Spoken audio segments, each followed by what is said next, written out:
मंदिर की सब बात कर रहे हैं, मस्जिद कहाँ गई? कहाँ गई मस्जिद? बाबरी मस्जिद कहाँ गई? बाबरी मस्जिद की बात भी करो ना, चर्च की बात भी करो ना। क्यों नहीं करते चर्च की बात? विद्यालयों की बात भी करो ना।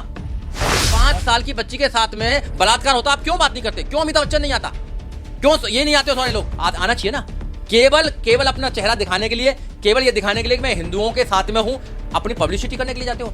ये लोग तो लोगों को एक जगह भी ना है, अगर इनका फायदा ना होता है अपने फायदे के लिए आते हैं। सचिन तेंदुलकर को क्या फायदा है कि वो इस पे की वो तो सबसे बड़ा हिंदू है, महानायक कहा जाता है। कोई महानायक कुछ नहीं है, सब पैसा लेते हैं, अपना रोजगार चला रहे हैं, अपना बिजनेस करते हैं। 14 के बाद परिवर्तन कर दिया है, कुछ डर गए हैं, कुछ को डरा दिया गया है, और कुछ लोग अपनी व्यवस्था को स्थापित करने के लिए लगे हुए हैं। आपको समझना चाहिए, अब आपको ये ब्राह्मणवाद बनाना है, आपको मनुवाद बनाना है, या संविधान राज बनाना है, ये निश्चित करना आपको, आप कर लेना। आपके बच्चों का भविष्य क्या होगा ये देख लेना। हम आस्था के खिलाफ नहीं है।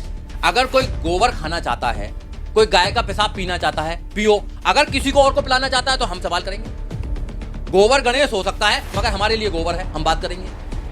अगर आप गोबर को हलवा नहीं बोल रहे हैं, अगर गोबर को गणेश बोल रहे हैं तो बोले, मगर आज हमको कहोगे, हमारे लोगों को कहोगे नहीं तुम भी बोलो, तो हम जवाब देंगे उस पर, हम उसको रोकने का काम करेंगे। यही तो काम कर रहे हैं हम। क्या कर रहे हैं भैया? तुम अपनी व्यवस्था को अपने पास रखो, तुम्हें मुबारक हो, मगर हमारे लोगों के बीच में लेकर आओगे तो हम खड़े होंगे। एक जरूरी सवाल ये भी है कि हमारे देश के जो सेलिब्रिटी हैं और उनके उस वक्त में 2014 से पहले बहुत सारे वीडियो आज भी सोशल मीडिया पर वायरल हैं, और वो राष्ट्र को एक मैसेज देने का काम करते थे। और वो कहते थे कि हम जो है इंडियन फर्स्ट है, पहले हम भारतीय हैं, और इसमें सभी हैं, चाहे वो आमिर खान हो, चाहे वो अनुपम खेर हो, अमिताभ बच्चन हो, सब लोग। क्या आज उन्हें नहीं लगता कि आज नफरत ज्यादा है पहले से? आज उनका कोई मैसेज क्यों नहीं आता है? इसके पीछे क्या वजह है? देखिए, इंसान तो वो भी हैं, कमर्शियल लोग हैं, वो व्यापारी लोग हैं। मैं तो उनको ज्यादा कुछ देश के अंदर कोई उन्होंने बहुत बड़ा कोई काम नहीं कर दिया। भैया कुछ काम करते हैं, नाचना गाना करते हैं, पैसा लेते हैं। महानायक कहा जाता है। कोई महानायक कुछ नहीं है, सब पैसा लेते हैं, अपना रोजगार चला रहे हैं, अपना बिजनेस करते हैं। जैसे नौकरी करते हैं वैसे वो भी अपना काम करते हैं। और दुनिया में कुछ है ही ना। देखिए मेरी बात सुनिए, जो ईमानदारी की बात करेगा, जो भी जाति का आदमी है या कोई भी प्रोफेशन का आदमी है, ईमानदारी की बात करेगा, उसकी बात सुनी जाएगी। जो केवल एक धर्म को प्रमोट करेगा, केवल असमता की बात करेगा, डिस्क्रिमिनेशन की बात करेगा, दूसरे लोगों के पक्ष की बात नहीं करेगा। मंदिर की सब बात कर रहे हैं, मस्जिद कहाँ गई? कहाँ गई मस्जिद? बाबरी मस्जिद कहाँ गई? बाबरी मस्जिद की बात भी करो ना, चर्च की बात भी करो ना। क्यों नहीं करते चर्च की बात? विद्यालयों की बात भी करो ना, हॉस्पिटल की बात भी करो ना, न्याय की बात भी करो ना। केवल एक बात करके आप लोगों को यह मैसेज देना चाहते हो कि मैं तो केवल मंदिर की बात करना चाहता हूं। आपने स्कूल की बात क्यों नहीं करी? आपने क्यों नहीं करा कि देश की 20 करोड़ लोग रात को भूखे सोते हैं? ग्लोबल हंगर इंडेक्स की रिपोर्ट है, इंडिया के 20 करोड़ लोग रात को भूखे सोते हैं। आपने क्यों बात नहीं करते? आप देश में लोगों को न्याय नहीं है, क्यों बात नहीं करते? आप 5 साल की बच्ची के साथ में बलात्कार होता, आप क्यों बात नहीं करते? क्यों अमिताभ बच्चन नहीं आता? क्यों ये नहीं आते हो सारे लोग? आना चाहिए ना। केवल अपना चेहरा दिखाने के लिए, केवल ये दिखाने के लिए कि मैं हिंदुओं के साथ में हूं, अपनी पब्लिसिटी करने के लिए जाते हो। ये लोग तो लोगों को एक जगह भी ना है, अगर इनका फायदा ना होता है अपने फायदे के लिए आते हैं। सचिन तेंदुलकर को क्या फायदा है कि वो इस पे की बात? वो तो सबसे बड़ा हिंदू है। वो हिंदू नहीं है क्या?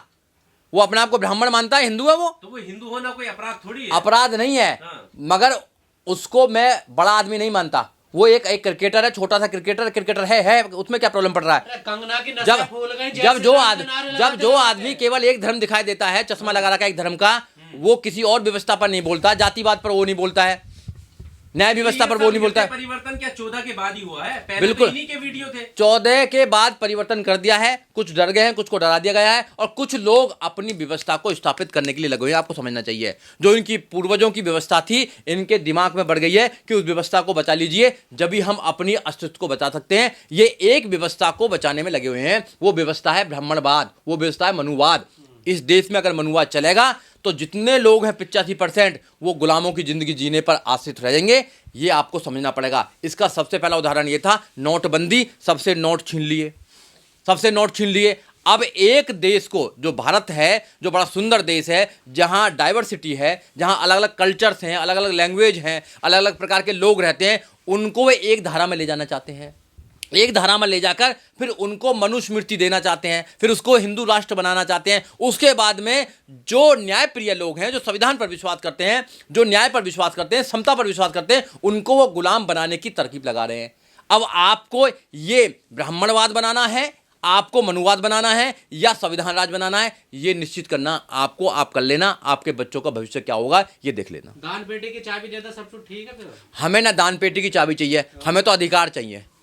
हमें इस देश में प्रधानमंत्री पद चाहिए, हमें इस देश में मुख्यमंत्री पद चाहिए। रोका किसने? हाँ, रोका नहीं है ना किसी ने, तो हम लोगों को जागरूक कर रहे हैं। लोगों से कह रहे हैं कि अब तुम्हारी ताकत ज्यादा है, वोट डालो, राजा बन जाओ, सारी चाबी तुम्हारे पास आ जाएंगे। कौन हो देने वाले? ये देने वाले कौन हैं? अगर तुम राजा बनोगे, इस देश में 3 खजाने हैं। पहला खजाना प्रधानमंत्री के पास में है, हमारा क्या हिस्सा? कोई हिस्सा नहीं है उनके पास में, इसको ले सकते हैं हम वोटिंग के आधार पर। दूसरा खजाना मुख्यमंत्रियों के पास में रहता है, इसको हम ले सकते हैं वोटिंग के आधार पर। और तीसरा जो खजाना है वो मेयर, चेयरमैन के पास होता है, उसको हम ले सकते हैं वोटिंग के आधार। ये तीनों खजाने वोटिंग के आधार पर आते हैं, कोई कलम से कोई एग्जाम नहीं देना पड़ता है। और हमारी जनसंख्या ज्यादा है, हम लोगों को जगाने का काम कर रहे हैं। और जिस दिन लोग जाग जाएंगे तीनों खजानों पर, जगह कहाँ रहे हैं आप? तो नफरत पैदा कर रहे हैं। नफरत पैदा नहीं कर रहे हैं हम सच को सच्चाई बता रहे हैं। ये सच्चाई है। तो रामलला नहीं थे? कोई कहीं कुछ नहीं था, कहीं कोई कुछ नहीं था। ये देश कुछ लोगों ने अंधविश्वास के माध्यम से बढ़ा रखा है। नई नई कहानी बनाते हैं, नई नई चीजें बनाते हैं, गरीब लोगों को, अनपढ़ लोगों को बहकाकर उनका शोषण करते हैं, उनके पैसे को लूटने का काम करते हैं, उनको धार्मिक गुलाम बनाने का काम करते हैं और फिर उनको अपने अकॉर्डिंग चलाने का काम करते हैं। ये षड्यंत्र चल रहा है, ये क्रिमिनल कॉन्स्पिरेसी है, हजारों सालों से चली आ रही है। आज भी इसको स्थापित करना चाहते हैं। हम जैसे कुछ लोग हैं जो इनकी आंखों में आंखें डालकर इनसे सवाल पूछ रहे हैं कि भैया खीर खाने से बच्चा कैसे पैदा होगा, ये बताओ पहले। आज तक नहीं जवाब दिया, आज तक जवाब नहीं दिया। हल चलाने से बच्चा कैसे पैदा हो जाते हैं, आज तक कोई सवाल जवाब नहीं दिया। मुंह में भैया उसने हनुमान ने मुंह में सूरज कैसे ले लिया, आज तक कोई सवाल नहीं हुआ, आज तक सवाल नहीं है। मुंह से बच्चा कैसे पैदा हो जाते हैं, आज तक कोई जवाब नहीं है। नाम की भी तो कोई चीज है ना? अरे भैया, अंधविश्वास में आस्था में ज्यादा अंतर नहीं होता है। आस्था को रखो तुम अपने पास, अपने बटुआ में रखो। अंधविश्वास करोगे तो हम बोलेंगे। हम अंधविश्वास के खिलाफ है, आस्था के खिलाफ नहीं है। हम आस्था के खिलाफ नहीं है। अगर कोई गोबर खाना चाहता है, कोई गाय का पेशाब पीना चाहता है, पियो। अगर किसी को और को पिलाना चाहता है तो हम सवाल करेंगे। गोबर गणेश हो सकता है मगर हमारे लिए गोबर है, हम बात करेंगे। अगर आप गोबर को हलवा नहीं बोल रहे हैं, अगर गोबर को गणेश बोल रहे हैं तो बोलें, मगर आज हमको कहोगे, हमारे लोगों को कहोगे नहीं तुम भी बोलो, तो हम जवाब देंगे उस पर, हम उसको रोकने का काम करेंगे। यही तो काम कर रहे हैं हम। क्या कर रहे हैं भैया? तुम अपनी व्यवस्था को अपने पास रखो, तुम्हें मुबारक हो, मगर हमारे लोगों के बीच में लेकर आओगे तो हम खड़े होंगे। हम उनको सच्चाई बताएंगे, हम झूठ को झूठ, सच्चाई को सच्चाई बताएंगे। दूध का दूध, पानी का पानी करके रहेंगे। Subscribe now and press the bell icon. Never miss an update.